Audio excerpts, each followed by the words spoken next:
खान साहब की जिंदगी को जो लाक हैं खतरात वो बहुत बढ़ गए हैं। यानी डीजीआईएसपीआर की जानिब से ऐसी गैर जिम्मेदाराना प्रेस कॉन्फ्रेंस और ऐसी धमकी आमेज लहजे के अंदर बात करना, ये खतरात इमरान खान के लिए बहुत बढ़ गए हैं। अब यूनिफॉर्म में ऑफिसर आकर इमरान खान को अगर धमकियां लगाएगा और उसको सिक्योरिटी थ्रेट करार देगा तो ये तो एक तरह से उसको मारने की साजिश है इमरान खान को। आप कह रहे हैं सिक्योरिटी थ्रेट है, जेल खतरनाक कैदियों से भरी पड़ी है, यानी आपको समझ नहीं आ रही आप कर क्या रहे हैं। और पाकिस्तान का सबसे मकबूल लीडर है जिसकी जिंदगी के साथ आप एक मर्तबा फिर खेल रहे हैं। तो शाहिद खट्टक ने कहा जी बहुत खदशात बढ़ गए हैं। इमरान खान की बहनों ने कहा हम आ गए ना, हम यहां बैठ गए, हम नहीं यहां से जाते, अब हम यहां पे धरना देंगे, मारना है मारो, डंडे मारने हैं मारो, आंसू गैस फेंकनी है फेंको, गोली चलानी है गोली चलाओ, हम यहां बैठे, हम यहां धरना देंगे। पाकिस्तान तहरीक इंसाफ के कारकुन खैबर पख्तूनख्वा से और पंजाब से बहुत बड़ी तादाद में आ गए। और आज भी मैंने जब पूछा वहां पे मौजूद सहाफियों से कि ज्यादा लोग कहां से आए तो उन्होंने कहा पंजाब से आए। मैं थोड़े दिन पहले नजर अब्बास साहब के प्रोग्राम में भी यह कह रहा था कि पंजाब है पाकिस्तान तहरीक इंसाफ का असल गढ़।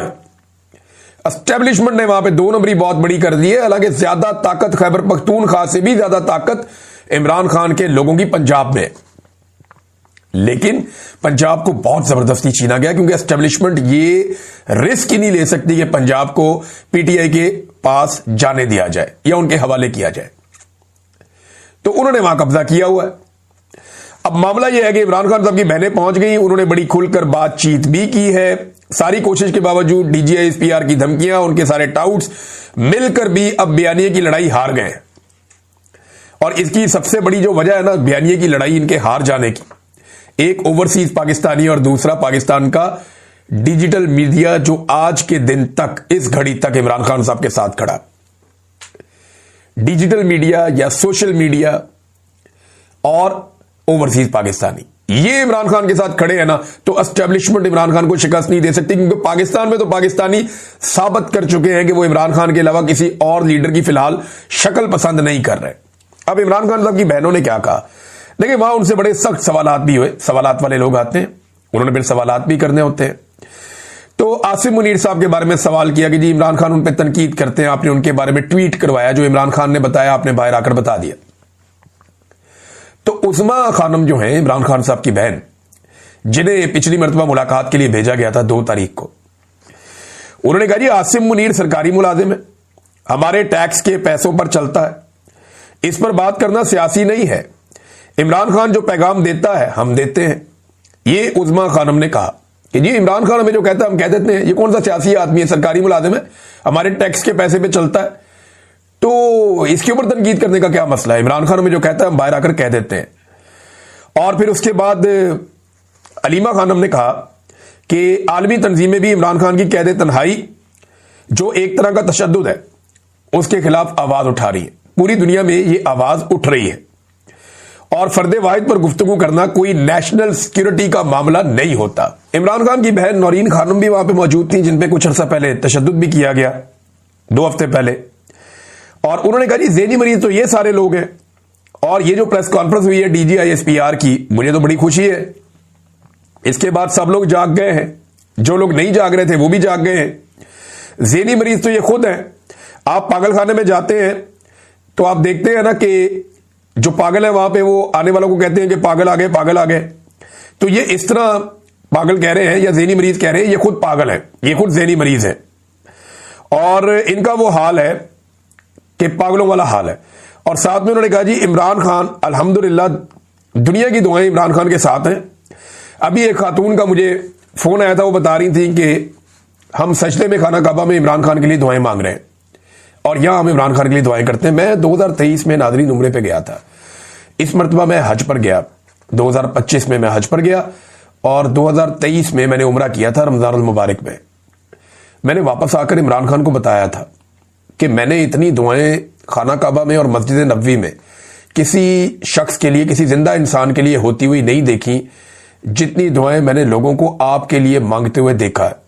ये 2023 के शुरू की बात है, मैंने इमरान खान को बताया था। और अभी जब मैं हज पे गया हूं तो इतनी लोग झोलियां उठाकर किसी के लिए दुआएं नहीं कर रहे थे जितनी इमरान खान के लिए कर रहे थे। और हत्ता कि मैंने देखा कि जो मौजूदा निजाम के इस वक्त पाकिस्तान में काबिज हैं, जो लोग सियासी हुक्मरान हैं और ये जो अस्करी क़यादत है, इनको लोग झोलियां उठाकर बदुआएं दे रहे थे कि इन्होंने पाकिस्तान का बेड़ा गर्क करके रख दिया।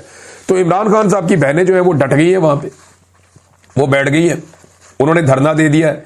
तो अब वो बैठ गए अडियाला के बाहर धरना देकर एक बार फिर पूरी दुनिया के अंदर आपकी जगहसाई हो रही है। ये मैं पाकिस्तान के हुक्मरानों को कह रहा हूं, एस्टेब्लिशमेंट को कह रहा हूं। दुनिया जान रही है कि पाकिस्तान में एक मिलिट्री रिजीम है और फौजी क़यादत ने पूरे निजाम के ऊपर कब्जा किया हुआ है और हर इदारे को यरगमाल बनाया हुआ है। आपकी जमहूरियत का पोल पूरी दुनिया में खुल रहा है। टक्के की जमहूरियत नहीं है, पाकिस्तान में आमरीयत है। और अब पूरी दुनिया का मीडिया इस बात को तस्लीम कर रहा है, पूरी दुनिया के इदारे इस बात को तस्लीम कर रहे हैं। करप्शन के आपके रिकॉर्ड पे रिकॉर्ड टूट रहे हैं। एमनेस्टी इंटरनेशनल हो जाए या अक़वाम मुत्तहिदा हो जाए या यूरोपीय यूनियन हो जाए, वो आपकी इंसानी हकूक की पामालियों के ऊपर बार बार आवाज उठाते हैं, बार बार आपको बताते हैं कि अपना किबला आप दुरुस्त करें और पॉलिटिकल पार्टियों को कुचलने का सिलसिला बंद करें। तो नाज़रीन, अब ये अगर बैठ गया अडियाला के बाहर, इससे इंपैक्ट क्या आएगा? आलमी सतह पर एक दफा फिर बदनामी होगी और इस हुकूमत को होश ही नहीं है। ये जिद पकड़ी हुई जी मैं नहीं मिलन देंगा इमरान खान को, भाई ना मिलने दे। ये आवाज तो पूरी दुनिया में जा रही है ना, सबको पता चल रहा है कि इमरान खान के साथ जुल्म हो रहा है और हर जालिम को जुल्म का जवाब तो एक दिन देना पड़ेगा। ये तो होगा, ऐसा नहीं हो सकता कि ऐसे ही जान छूट जाए। ये इमरान खान ने बाहर भी आना है, हालात ने बदलना भी है और जो सवालात आज अवाम के दिमाग में हैं, लोग आज नहीं तो कल वो इनका जवाब लेंगे। तो अब इंटरनेशनली एक बड़ी तकलीफ दे सूरत पैदा हो जाती है। लेकिन यहां पे एक चीज और है जो मैं आपके साथ नाज़रीन शेयर करना चाहता हूं। अभी थोड़ी देर पहले एक खदशे का इजहार भी किया समी इब्राहिम साहब ने कि अंधेरा होते ही यहां पे जो है वो क्रैकडाउन की तैयारी की जा रही है और उसके लिए तैयारी हो रही है कि क्योंकि सर्दी भी है और पुलिस की भारी नफरी आई है दोनों तरफ से और इसमें कुछ लेडी पुलिस एहलकार भी हैं, उनकी भी तादाद बढ़ाई गई है, दूसरी पुलिस भी है। इन्होंने वहां जो पार्किंग में गाड़ियां खड़ी हैं उनकी तलाशियां भी ली है और जो सिक्योरिटी वाले साथ थे उनसे कुछ से वेपन भी ले लिए हैं।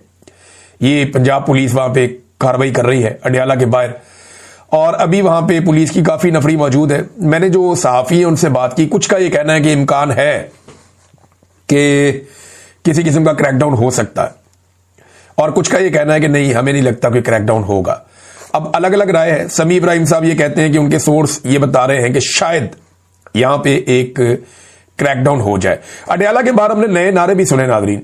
ये DGISPR की जो एक प्रेस ब्रीफिंग थी उसने ना सिर्फ पाकिस्तान तहरीक इंसाफ में एक नई रूह फूंक दी है बल्कि पाकिस्तानियों को इकट्ठा कर दिया है, बल्कि अवाम ने नए नारे भी बना लिए। एक तो नारा मैं ये सुन रहा था, पूछता है कौन हो तुम, लीडर है वो चौकीदार हो तुम। ये नारा जनाब बहुत लोग लगा रहे थे, पूछता है कौन हो तुम, लीडर है वो चौकीदार हो तुम। एक और नारा जो है वो फैसलवाडा के बारे में है, डीजी ने एक कुत्ता पाला, फैसलवाडा।